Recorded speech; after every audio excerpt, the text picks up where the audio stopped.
Bonsoir à tous et bienvenue à notre présentation de ce soir. Je voudrais vous inviter à parcourir avec moi le thème suivant: forêt tropicale, symphonie de biodiversité et de services écosystémiques, cas du parc national de Taï. Il s'agira tout au long de cette présentation de partager avec vous ma passion pour un écosystème particulier qu'est la forêt tropicale. Les objectifs de cette présentation, c'est d'abord de sensibiliser sur les richesses de la biodiversité et les services écosystémiques des forêts tropicales. En second lieu, il s'agira pour moi de mettre en lumière les défis et les opportunités auxquels sont confrontés les écosystèmes forestiers. Pour vous permettre de bien suivre la présentation, le plan ci-dessous sera abordé. Euh, D'abord, nous allons présenter le contexte et les intérêts des écosystèmes forestiers tropicaux. Ensuite, nous allons décrire les forêts tropicales comme des joyaux de biodiversité. Après cela, nous allons énumérer les différents services écosystémiques que nous offrent ces forêts tropicales. Et à la suite de cela, le cas particulier du parc national de Taï sera évoqué. Pour terminer, nous allons partager les défis et les opportunités qui seront suivis d'une conclusion. Il faut dire que les forêts tropicales sont localisées dans la zone comprise entre le tropique du Cancer et le tropique du Capricorne. Ils couvrent aussi bien l'Afrique, l'Amérique et l'Australie. Les forêts tropicales sont importantes en ce sens qu'elles représentent à elles seules 45% de l'ensemble des forêts connues dans le monde. Parce qu'il existe 4 types de forêts: les forêts boréales, les forêts tempérées, les forêts subtropicales et les forêts tropicales. En termes de chiffres, les forêts tropicales représentent 1/5 des terres mondiales. Elles permettent d'absorber près de 7,6 milliards de tonnes de dioxyde de carbone par an, ce qui est vraiment important. Au niveau du bien-être des communautés, les forêts tropicales contribuent à satisfaire les besoins directs de 1,6 milliard de personnes et elles favorisent l'accès à 3/4 de l'eau que nous utilisons dans le monde. Les caractéristiques des forêts tropicales, les forêts tropicales sont constituées de grands arbres. Ce sont des écosystèmes à forte pluviométrie et elles sont immensement riches en termes de biodiversité. Les forêts tropicales, en réalité, renferment plus de 80% de la biodiversité mondiale. Et de façon particulière, les forêts humides, à elles seules, renferment 96% des espèces de mammifères décrites dans le monde. Au niveau des oiseaux, c'est 97% des espèces qui trouvent refuge dans les forêts tropicales. Les reptiles sont présents et abondants avec 91% des espèces répertoriées qui vivent dans les forêts tropicales. Quant aux amphibiens, les forêts tropicales abritent près de 96% des populations connues. Cette diversité biologique permet de satisfaire des besoins humains à travers des services écosystémiques. Et ces services écosystémiques peuvent être observés soit à l'échelle locale, c'est-à-dire au niveau des communautés, soit à l'échelle régionale, au niveau des pays, au niveau des sous-régions, mais aussi à l'échelle globale, c'est-à-dire au niveau mondial. Ces services écosystémiques sont de divers ordres. il y a des services écosystémiques qui sont d'ordre culturel. En fait, les écosystèmes forestiers servent de source d'éducation pour les populations. Il y a certaines populations également, des communautés locales, qui tirent leur source d'inspiration, qui trouvent leur identité en ces forêts tropicales-là. Et si je prends le cas particulier de la Côte d'Ivoire, ce sont les forêts sacrées à travers lesquelles les populations pratiquent des rites culturels et cela permet la pérennisation de l'histoire des peuples. Les forêts tropicales peuvent aussi servir de sites de loisirs, de sites d'évasion à travers le tourisme, à travers des visites de loisirs, à travers des sorties de détente.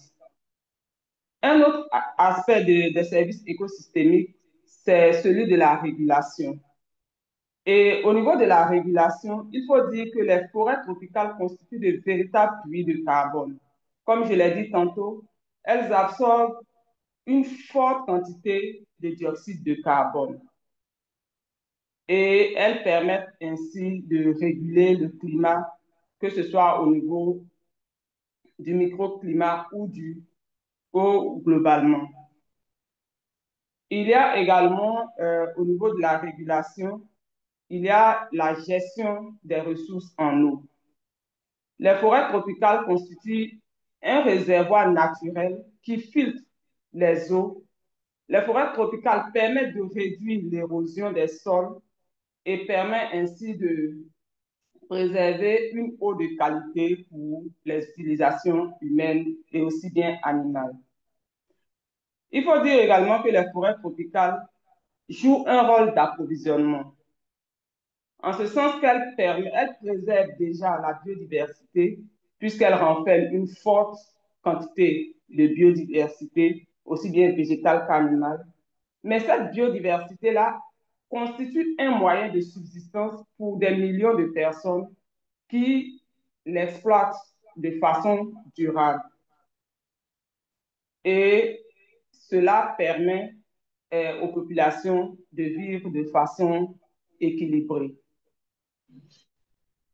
Revenons au cas particulier du parc de Taï.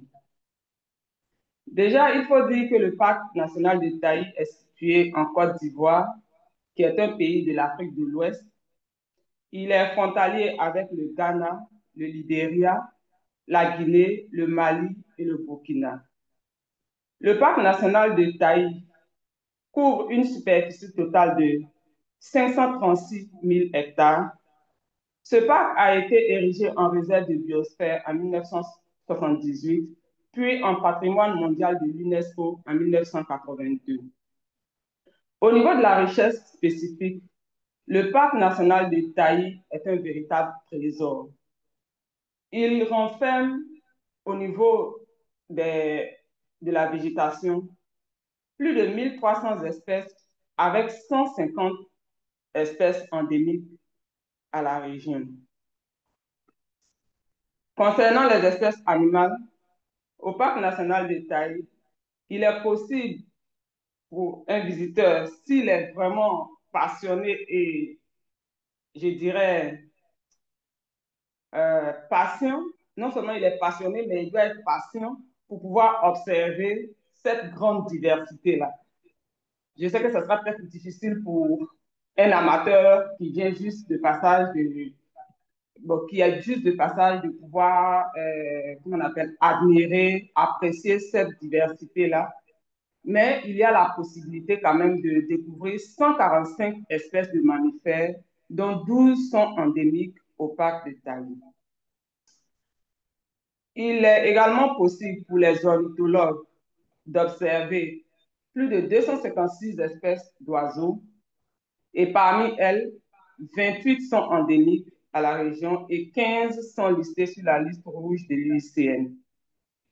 Au niveau des reptiles, 63 espèces ont été répertoriées au parc national de Taï. Et les amphibiens sont présents avec 56 espèces. Cela constitue une bonne biodiversité et cela peut déjà être un objet, cela peut être l'objet d'un intéressement pour quelqu'un qui cherche un endroit à visiter, pour quelqu'un qui cherche un endroit où il pourra rencontrer une multitude d'espèces. Le parc national de Taï est vraiment une opportunité. Au-delà de cette diversité, il faut dire que le parc national de Taï joue de nombreux rôles. Au plan culturel, la population d'une communauté riveraine, celle de Djurutu, effectue annuellement des cérémonies rituelles au niveau du mont Nyekwe qui s'élève à 396 mètres. Ce mont est situé à l'intérieur du parc et les populations du village de Djurutu y vont régulièrement pour des activités cérémonielles. Au niveau des services écosystémiques de régulation, il faut dire que le parc national de Taï, avec son environnement, développe un micro-habitat qui est favorable à l'agriculture. Et cela permet le développement socio-économique de la région. La cacaoculture y est pratiquée toute l'année. Et aujourd'hui, la région du sud-ouest constitue la boucle du cacao au niveau de la Côte d'Ivoire.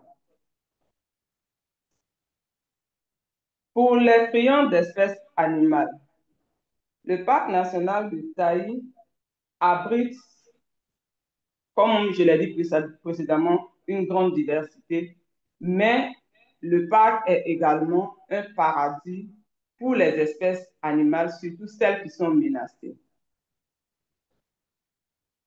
Pour un visiteur au parc national de Taï, il est possible de se familiariser avec la vie des chimpanzés à travers un groupe qui a fait l'objet d'habituation et que les visiteurs peuvent suivre tout au long de la journée pour voir les différentes activités et le comportement de cette espèce-là.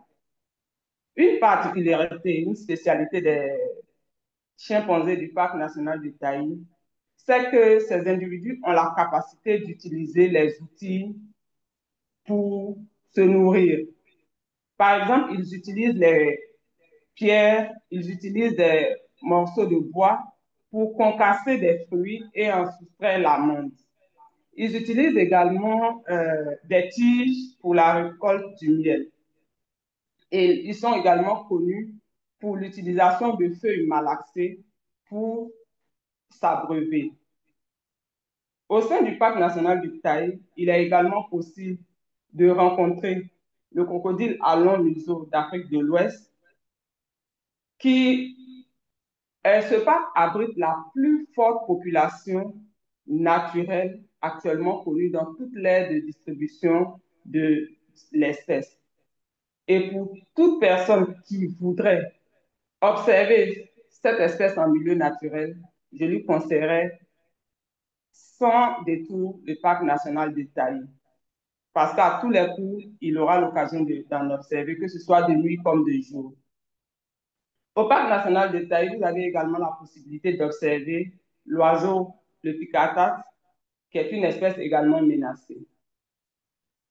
Les hippopotames pygmées qui sont menacés sont en nombre suffisant et facilement observables au parc national de Taï à travers un suivi au niveau de la rivière Anna, où vous avez la possibilité de les observer.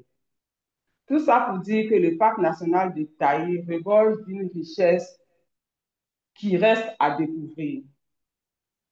Et donc, toute cette beauté, toute cette richesse que renferment les forêts tropicales en général n'exclut pas la présence de défis au niveau de leur conservation. Et pour ce soir, je vais énumérer des défis qui sont d'ordre général pour les forêts tropicales. Elles elles concernent la déforestation, et la coupe de forêt au détriment de la mise en place, du moins au profit de la mise, c'est quoi? Bon, la coupe de forêt tropicale pour la mise en place, excusez-moi, de plantations ou pour le développement de l'urbanisation entraîne une perte excessive au niveau des surfaces couvertes par la forêt. Et cela entraîne non seulement une baisse au niveau de la diversité floristique, mais également une baisse des habitats disponibles pour les espèces qui y vivent.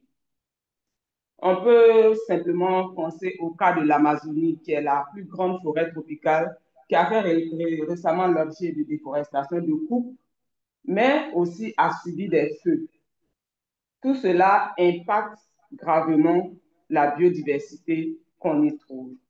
Et quand on fait le ratio par rapport à la quantité de biodiversité que renferment les forêts tropicales, une perte, même si on suppose qu'en termes de superficie, elle est minime, en termes de retombées sur la perte de la biodiversité, cela sera vraiment important.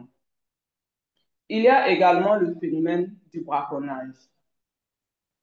Les forêts peuvent exister sans être coupées, mais si le braconnage est accru, cela va entraîner le syndrome de empty forest et cela va désagréger la, la, comment on appelle, la structure, euh, la synergie au niveau de, comment on appelle ça, au niveau de,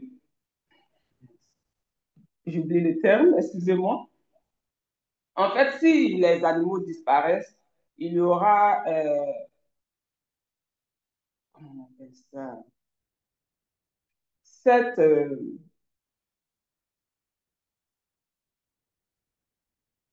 l'intégrité, merci, l'intégrité, l'intégrité, pardon, de l'écosystème sera désamorcée. Il y a également l'orpaillage clandestin qui détruit aussi bien les habitats aquatiques que terrestres. Et tout cela a un impact important sur la biodiversité animale. À cela, il faut ajouter la faiblesse dans l'application des lois relatives à la protection de ces forêts tropicales qui, je dirais, affaiblissent les actions de conservation entreprises en faveur de la conservation de ces écosystèmes-là. Mais au-delà de ces défis, il faut dire que les forêts tropicales jouent un rôle important qui doit nous inciter à toujours persévérer dans les actions de protection et de conservation de ces forêts-là, notamment pour les atteintes des objectifs du développement durable. Les écosystèmes forestiers peuvent aider à l'atteinte de l'objectif 1, qui est d'éliminer la pauvreté, celui de l'objectif 6, relatif aux eaux propres et assainissement, également l'objectif 13, qui est de lutter contre le changement climatique, et celui de l'objectif 15, relatif à la préservation de la vie terrestre. Les forêts tropicales permettent également aux différentes nations d'atteindre les contributions déterminées au niveau national pour ce qui est de la, du carbone. Les forêts tropicales également peuvent constituer des sources potentielles de revenus pour les pays en voie de développement. Tout ceci pour montrer la valeur, l'importance des forêts tropicales dans notre vie de tous les jours. Et qu'est-ce que nous pouvons retenir de cet échange de ce soir? Je dirais que la forêt tropicale est une beauté visuelle. Une beauté visuelle en ce sens qu'elle représente une harmonie de formes et de couleurs. C'est un chef-d'œuvre artistique on s'imprègne vraiment dans l'atmosphère, dans l'ambiance de la forêt tropicale. La forêt tropicale, on peut le dire, est une symphonie musicale pour les espèces animales, parce que la forêt n'est jamais calme. Quelle que soit la période du jour où vous vous trouvez dans la forêt, elle vous chantera forcément une berceuse et cela vous aidera à vous épanouir. Les bruissements harmonieux des vents et des cours d'eau constituent une mélodie musicale que vous ne vous lasserez jamais d'écouter. Et tous ces avantages-là contribuent à une sensation de bien-être que l'on ne peut expliquer, mais que l'on vit pleinement quand on s'imprègne, quand on s'immerge dans une forêt tropicale vraiment bien maintenue, bien conservée. Tout cela me permet de vous partager les propos de Pierre Michel, qui traduit de façon simple, mais vraiment concise et précise ce que représente une forêt tropicale. Et je le cite, la forêt tropicale, c'est le bruit continuel, bavardage des oiseaux, piaillerie et hurlements des singes, couassement des batraciens, vocifération indéfinissable, clameur du vent, les ruisseaux qui roulent, l'eau qui goutte des feuilles, les arbres d'une hauteur vertigineuse, l'impression de l'immensité d'un labyrinthe foisonnant de vie. Et ça, je pense que c'est quelque chose que nous devons nous rappeler chaque jour pour vraiment comprendre ce qu'est la forêt tropicale et comment nous pouvons en profiter pour notre bien-être, pour notre satisfaction. Et au terme de cette présentation, je voudrais inviter chacun de nous à aider, à contribuer à la sauvegarde de ces écosystèmes particuliers-là qui nous donnent beaucoup de satisfaction, qui nous procurent beaucoup de bien, mais qui en retour ne reçoivent pas l'attention ou la, la considération qu'il faut pour être pérennisés. Et donc, ce soir, je voudrais inviter chacun de nous à être des ambassadeurs qui sensibilisent, quel que soit l'endroit où ils se trouvent, sur les avantages, l'importance de la forêt tropicale pour l'humanité. Nous pouvons, que ce soit au niveau aussi infime que ce soit, nous pouvons poser des actions qui puissent aider à favoriser la persistance de ces forêts tropicales-là. Et nous pouvons, avec tout ce que nous disposons, aider à la préservation de l'intégrité des écosystèmes forestiers et cela va contribuer à un bien-être de la population au plan mondial. Je voudrais donc, à la fin, remercier le projet Métistovs qui m'a donné l'occasion de faire mes travaux de recherche, qui a financé mes travaux de recherche au sein du parc de Taï et qui m'a donné l'occasion de vraiment comprendre, de vraiment vivre cette réalité d'être présente dans une forêt tropicale bien conservée. Je voudrais également remercier l'Université Nangua à Bourgoin qui a assuré ma formation doctorale et bien sûr l'OIPR qui est l'Office ivoirien des parcs et réserves qui nous a octroyé les autorisations et nous a assistés sur le terrain pour la réalisation des travaux. Je voudrais vous remercier pour votre assistance.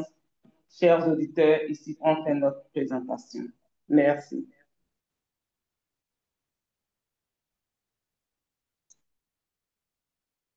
Merci Christine pour cette présentation très instructive. C'est la première fois que je vois un crocodile.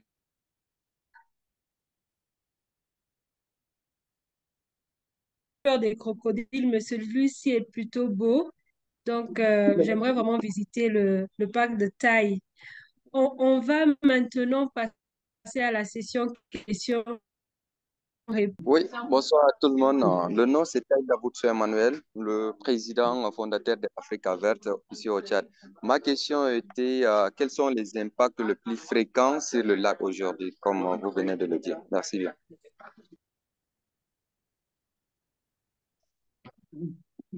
D'accord, merci pour la question.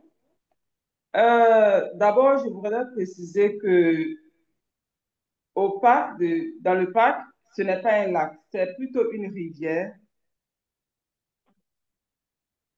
Et comme je le disais, l'impact majeur, c'est celui de l'orpaillage clandestin, aussi bien à l'extérieur. Bon, en fait, quand les activités d'orpaillage sont à l'extérieur, ça influe directement sur le parc, puisque tout le bassin versant, bon, pas tout le bassin versant, mais une bonne partie du bassin versant est impacté par ces activités-là. Donc, cela agit sur la qualité de l'eau à l'entrée du parc. Mais comme le parc agit comme un système agit, bon, filtre progressivement l'eau, la qualité s'améliore au fur et à mesure que on évolue dans le parc jusqu'à la sortie. Hmm. Je ne sais pas si j'ai répondu à Merci. la question. Je crois que oui. Il y a aussi Monsieur Giscard Iganza qui a commenté dans le chat box. Il dit les impacts les plus fréquents sur les lacs aujourd'hui incluent la pollution, comme le mentionnait Christine, la pollution par les nutriments principalement due aux activités agricoles et urbaines qui entraînent l'eutrophisation et la prolifération d'algues nuisibles.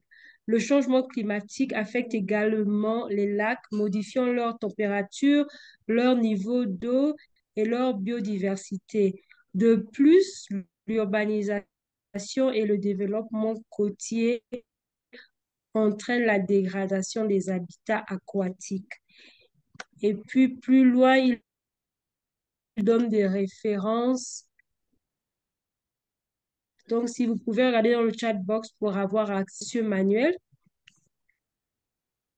Avant de continuer dans le chat box, j'aimerais demander, Christine, pourquoi as-tu choisi le parc national de Taï comme cas d'étude pour la présentation? D'accord. Merci, Laetitia. Euh, il faut dire que le parc national de Taï, j'ai choisi le parc national de Taï parce que d'abord, c'est celui que je connais le mieux. Comme je l'ai dit à la fin, dans le cadre de mes travaux de thèse, j'ai beaucoup, j'ai passé beaucoup de temps au parc national du Taï et j'ai appris à mieux apprécier les richesses du parc. Aussi, il faut dire que le parc national du Taï est, je dirais, la plus grande superficie de forêt tropicale avec statut de conservation dans la sous-région. Si je ne m'abuse, peut-être même dans toute l'Afrique. La plus grande superficie de forêt tropicale sous protection. Et ça, c'est une particularité, ça, c'est une caractéristique, c'est une richesse que nous devons préserver.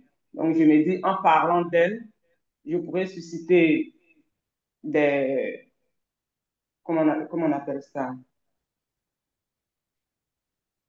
de la compassion, peut-être de la communauté, pour aider à continuer de préserver cette forêt-là. Déjà partager cette richesse qui aide, mais également solliciter l'aide pour aider à conserver, à maintenir l'intégrité de cette forêt-là. Hmm. OK. Merci pour ces précisions. On a Dr. Mireille Johnson qui dit bonsoir, très belle présentation, mais merci Christine. On a aussi Taïla Vutsu qui dit merci pour cette brillante présentation, Madame Christine. Et une autre personne qui dit Vous avez dit que les oiseaux sont menacés et en voie de disparition dans le parc de Taï. Ma question est de savoir quelles sont les stratégies ivoiriennes. C'est Eric Mouhindou depuis Kananga, RDC. Donc, Monsieur Eric Mouhindou. La question, je viens de la voir. Euh, En réalité, bon, peut-être une incompréhension, mais je disais que des oiseaux, il existe des oiseaux et des espèces menacées d'oiseaux. Donc, ce ne sont pas toutes les espèces présentes dans le parc qui sont menacées. Ça, c'est déjà une précision. Et au niveau de la gestion de la biodiversité, je dirais que le parc national de Taï, les gestionnaires du parc national de Taï ont mis en place des stratégies de gestion spécifiques selon le cas, selon les espèces.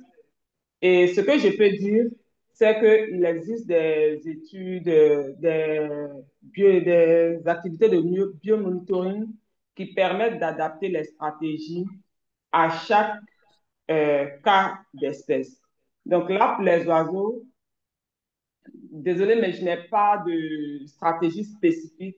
Mais ce que je sais, c'est que les gestionnaires ont effectué des suivis écologiques et mettent en place des stratégies adaptées suivant les résultats des différents suivis écologiques. Ça, je sais qu'il y a des stratégies, mais le détail des stratégies, je ne les ai pas. Ok. Merci. Je ne sais pas si ça satisfait. Je crois que c'est déjà bien de savoir qu'il y a des stratégies qui sont là. C'est déjà bien. On a Taïwo Akowe qui dit Madame Kouma, très belle présentation, voyage à travers le parc de Taï. Ça donne envie de visiter. Au cours de votre présentation, vous avez parlé de 12 espèces de mammifères endémiques au parc de Taï.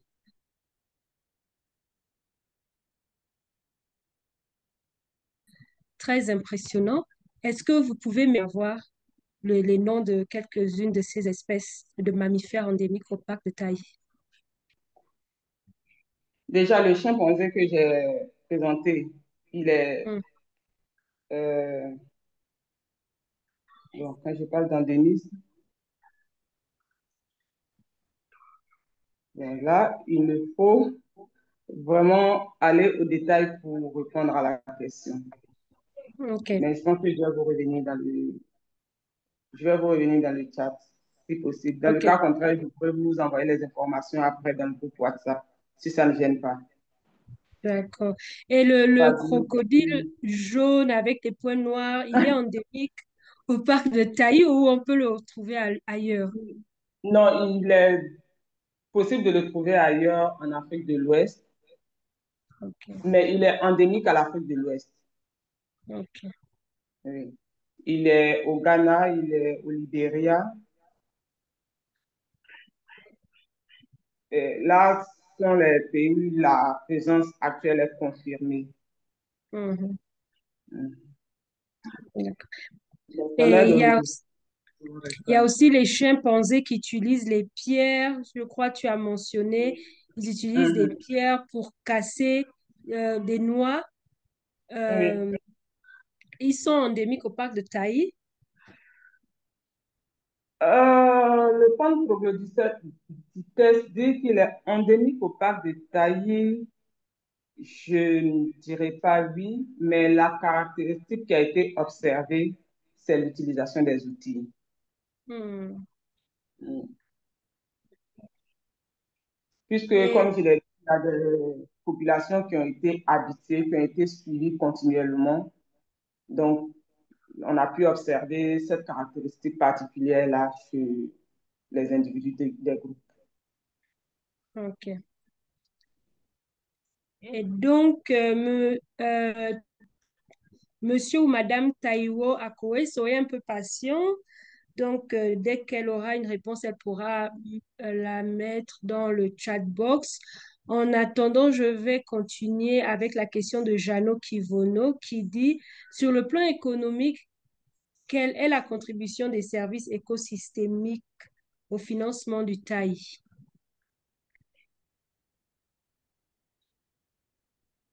La contribution des services écosystémiques au financement de TAI, je dirais que c'est... La personne dit, Madame Christine, merci beaucoup pour cette présentation très riche en informations. J'aimerais savoir comment avez-vous procédé pour étudier les services écosystémiques fournis par le parc de Taï? La question vient de Monsieur Eli Moutoued. D'accord. Moi, je n'ai pas fait vraiment d'études. Comme tu l'as dit d'entrée de jeu, je suis spécialiste de la conservation. J'ai travaillé sur l'écologie des crocodiles au parc de Taï. Mais je me suis, comment on appelle ça? Je me suis basée sur des études antérieures pour illustrer les services écosystémiques au niveau du parc de Taï. Et ces services-là ne sont pas d'ordre spécifique. Quand on regarde, j'ai parlé des services écosystémiques au niveau des forêts tropicales. C'est ce que les forêts tropicales fournissent comme service en général que j'ai énuméré. J'ai juste tablé sur le cas de Taï pour attirer l'attention sur ce qui est vraiment pratique, ce qu'on peut observer à l'intérieur d'une forêt tropicale, puisque c'est ce parc-là que je maîtrise le mieux. Sinon, au niveau des services écosystémiques, c'est d'ordre général. Qu'est-ce qu'une forêt tropicale peut apporter comme service écosystémique? Donc, ce n'est pas le cas typique de Taï. Il y a des études qui existent, mais je ne les ai pas intégrées puisque je voulais parler des forêts tropicales en général et juste m'attarder sur les spécificités au niveau de Taï. Je ne sais pas si je réponds.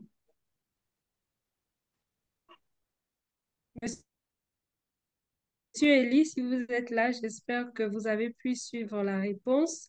Je vais continuer avec docteur. Comment se comportent les éléphants en Côte d'Ivoire? Et je vais aussi prendre une autre question de docteur Johnson qui dit, faites-vous beaucoup de sensibilisation auprès des communautés locales pour une meilleure préservation de cette riche biodiversité? Donc, docteur Moukani qui a posé la question comment se comportent les éléphants en Côte d'Ivoire, elle est beaucoup impliquée dans le conflit homme-faune. Donc, juste pour vous donner une idée où D'accord. la question peut venir, voilà.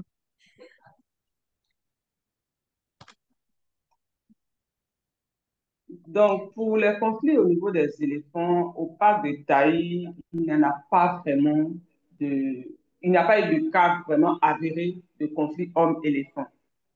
Parce que la population qui cohabite plus ou moins avec les populations riveraines, la population d'éléphants qui cohabite plus ou moins avec les populations riveraines est localisée dans un secteur du parc de Taï. De passage, il y a 5 secteurs au niveau du parc de Taï et c'est dans une zone bien circonscrite. Mais les rapports ne sont pas aussi conflictuels que ça. Une fois que les populations observent la présence d'un éléphant, elles font du moins appel aux agents des parcs qui viennent les refouler pour qu'ils entrent dans le parc et il n'y a pas de souci à ce niveau. Hmm. D'accord. Et nous-mêmes, comme je dis, au cours de nos suivis, on a vu de passage, on a senti la présence des éléphants, mais il n'y a pas eu de conflit en tant que tel. Donc, comme je dis, c'est pas vraiment connu pour le parc de Taï, mais sur d'autres aires protégées, il y a des cas de conflit qui existent. Mais ça, c'est en dehors carrément du parc de Taï.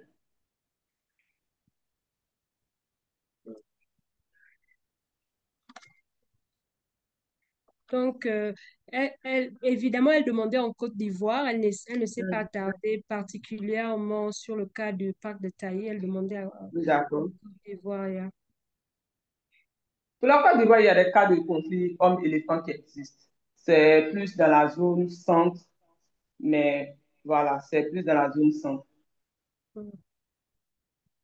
Ok. Mhm. Il y a docteur Mireille Johnson qui lève sa main. Mhm. Euh, Tu peux ouvrir et prendre la parole. Oui, bonsoir, bonsoir tout le monde. Bonsoir. Bonsoir Christine, merci pour la Bonsoir, présentation. Je docteur. voudrais, euh, dans le même ordre d'idées, on parle d'éléphants. Moi, je suis aussi dans le domaine, donc ça a attiré mon attention.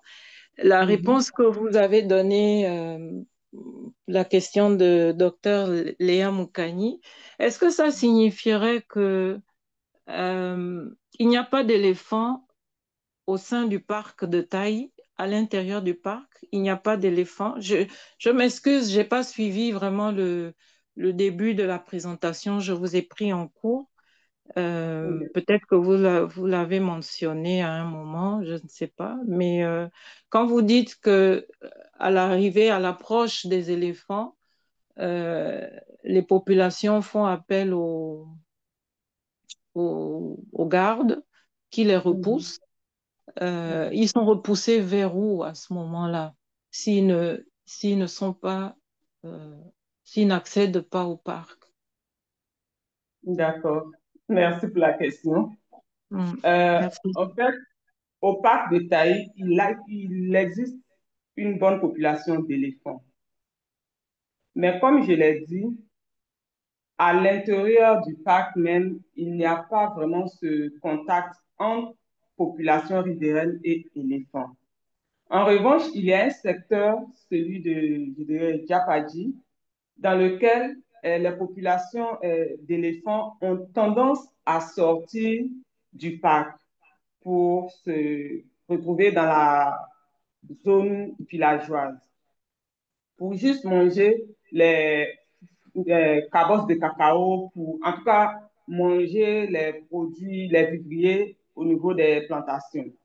Et c'est à ce niveau-là que j'ai dit, pour ce qui concerne le parc de Taï, c'est l'Office ivoirien des parcs et réserves qui est responsable de la gestion. Donc, quand c'est comme ça, les populations font appel aux agents du parc qui viennent et qui les repoussent à l'intérieur du parc pour ne pas qu'ils aient accès aux cultures. En dehors de ce cas particulier qui a lieu dans un parc national, il y a d'autres cas de conflit hommes-faune qui sont constatés en Côte d'Ivoire. Mais ces cas-là, ces sites-là sont gérés par un autre ministère, qui est le MINEF, le ministère en charge des eaux et forêts. Donc, c'est ce ministère-là qui s'occupe de ces zones hors parcs et réserves où des conflits hommes-faune se produisent. Bon, disons D'accord. homme-éléphant, Merci. homme-faune, mais c'est plutôt homme-éléphant pour ce cas particulier. D'accord. OK. Merci pour les précisions. C'est des stratégies intéressantes peut-être qui pourraient servir au niveau du Gabon aussi, par exemple. Et ça serait très, très intéressant à comment dire, de prendre connaissance de ces stratégies-là, mais surtout voir, je présume que ça dépend vraiment des conditions aussi. C'est peut-être pas organisé de la même façon que chez nous, Mhm. mais ça D'accord, reste, je pense, une stratégie intéressante. Oui, on devrait. Léa qui est, qui est présente, elle d'accord, écoute, donc ce serait peut-être intéressant qu'on qu'on se rapproche à un moment aussi de, des responsables en charge du parc de Taï pour voir un peu comment ça se passe là-bas. Parce qu'au d'accord. En tout niveau du cas, Gabon, c'est... mhm, ouais. d'accord. Donc, OK. je rebondis sur le mot parce que au niveau de la conservation, nous formons un même monde.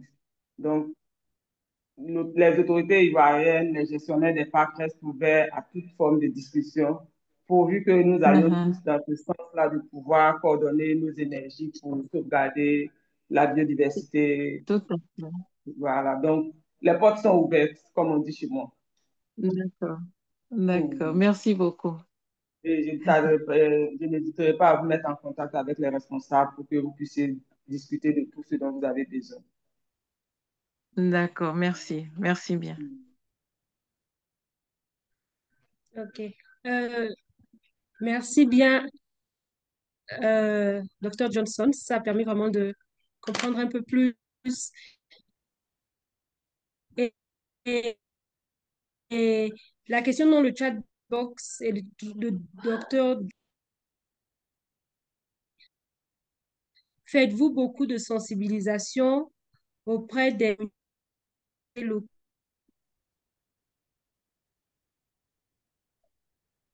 D'accord. En fait, il y a beaucoup d'activités de sensibilisation qui sont réalisées par l'OIPR, l'Office en gestion du parc, mais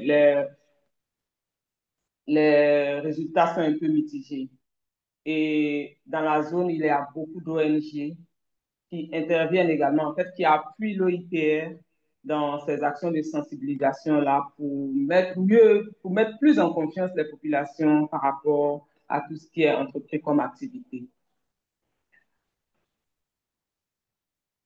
En réalité, cela, bon, c'est dû au fait que, comme on appelle, quand j'ai dit que les résultats sont un peu mitigés au niveau de l'EIPR, c'est parce que les populations voient plus l'EIPR comme une agence de répression et non pas une agence de collaboration pour trouver un terrain d'entente. Donc, ça fait que ils font beaucoup de sensibilisation, mais les résultats sont toujours mitigés. Donc, comme on appelle les ONG locales, les soutiennent pour pouvoir mieux faire passer l'information.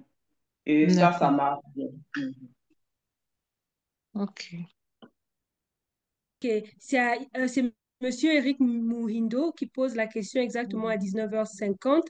Il dit, dans la présentation, vous avez évoqué le braconnage comme un grand défi pour ce parc. N'envisagez-vous pas d'appuyer l'agriculture et l'élevage des petits bétails aux ménages en s'appuyant sur le paiement des services environnementaux? Donc, en fait, s'agissant de l'initiation d'activités d'élevage et d'agriculture familiale, comme je l'ai dit, la zone autour du parc de Taï est vraiment favorable à l'agriculture.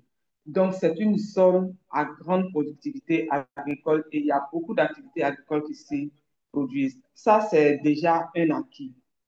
Au niveau de l'initiation d'élevage, de petits bétail, il y a eu beaucoup de projets. Mais une chose qu'il faut retenir, c'est que les populations n'ont pas cette vocation d'éleveur.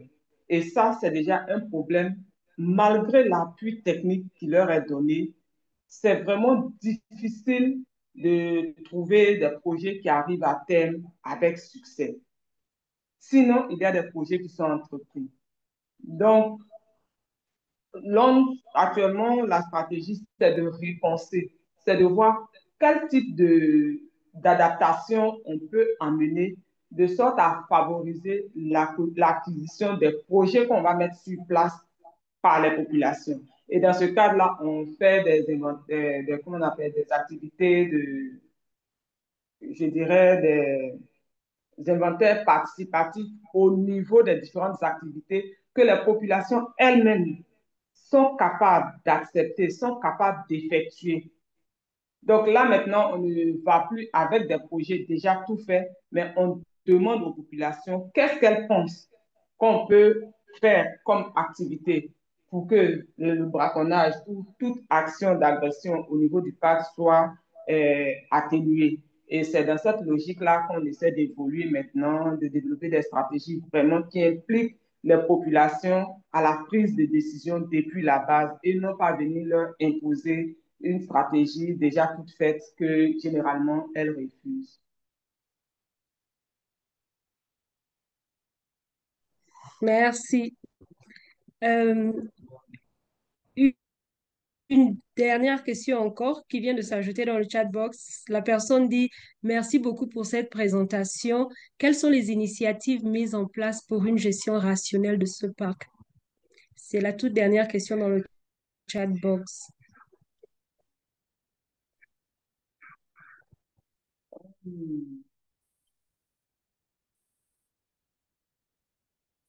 En réalité, comme je l'ai si bien dit au départ, c'est un parc national. Donc, normalement, aucune activité de prélèvement n'est admise dans le parc. En revanche, on peut effectuer des activités pour renforcer les limites. Quand je dis les limites, on effectue des activités pour bien démarquer les limites du parc, pour délimiter, pour bien délimiter les limites du parc. Et puis, cela se fait en collaboration avec des planteurs riverains. C'est-à-dire que pour chaque portion, je dirais, de la bordure, ce sont les planteurs riverains qui contribuent à, euh, si je veux dire, reforester, à reconstituer cette limite du parc, à renforcer les limites du parc. Et cela contribue à consolider le lien entre les gestionnaires et les populations riveraines. Cela permet de maintenir un tant soit peu l'intégrité et réduire l'agressivité par rapport à leur entrée dans le parc.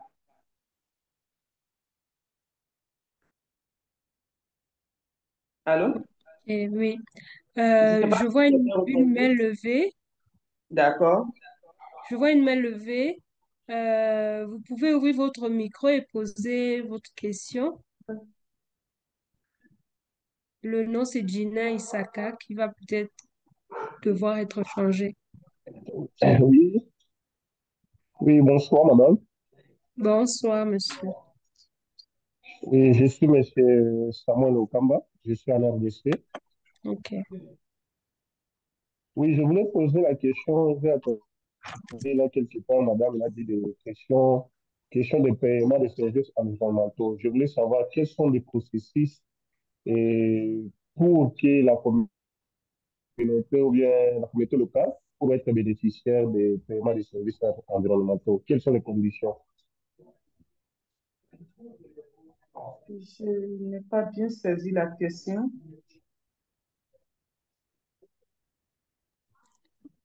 M- Monsieur Samuel, elle n'a pas bien saisi la question. Si vous pouvez peut-être poser encore une fois.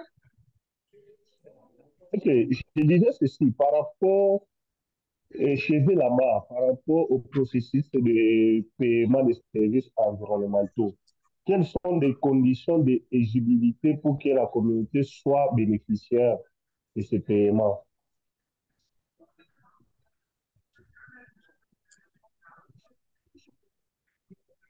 D'accord, merci Monsieur Samuel pour la question. Pour l'instant, il n'y a pas de service écosystémique, de paiement de services environnementaux, pardon, pour les populations. Le processus est en cours, mais comme je dis, il y a un processus qui est en cours. Il y a un projet qui est en cours pour pouvoir payer des services environnementaux aux populations autour du parc. Et le processus n'est pas encore à son terme. Donc, les conditions ne sont pas vraiment... En fait, il est à son tout début. Donc, c'est maintenant que nous sommes en train que ce processus est en train d'être mis en place. Mais à terme, il y a un paiement des services environnementaux qui est prévu pour les populations riveraines.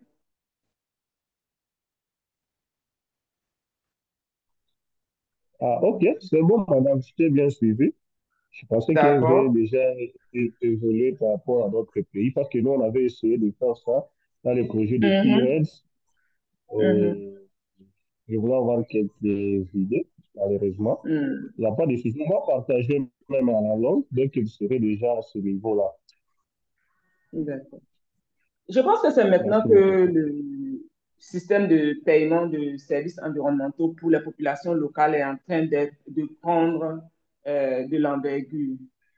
et on pourra échanger les expériences au fur et à mesure que les choses évoluent selon les différents pays.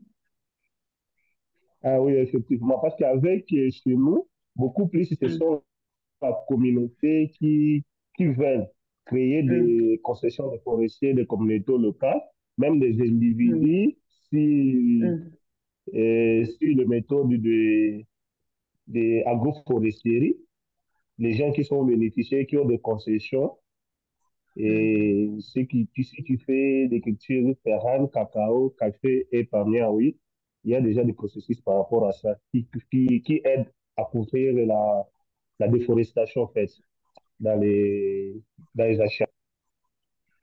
D'accord. En tout cas, merci pour le partage d'expérience. Yeah.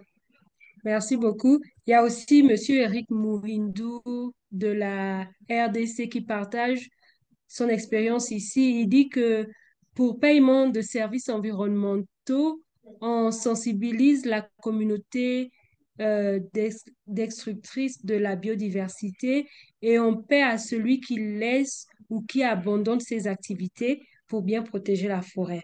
Donc ça, c'est ce Mm. qui se passe en RDC. D'accord. En tout cas, merci pour ce partage d'expérience. Laetitia, je peux me permettre de Oui? poser une question, même si c'est moi qui suis.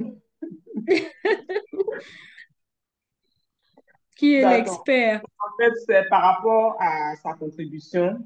Je voulais savoir quelle est la source du financement qui permet de payer ces services-là. Est-ce qu'il est étatique? Il provient d'un bailleur? Ou bien d'où est-ce qu'il tire les ressources pour pouvoir payer ces services-là? Monsieur Mourindo, Eric, vous pouvez répondre. Ouvrez votre micro si vous pouvez, ou bien alors écrire dans le chat box si votre micro a un souci.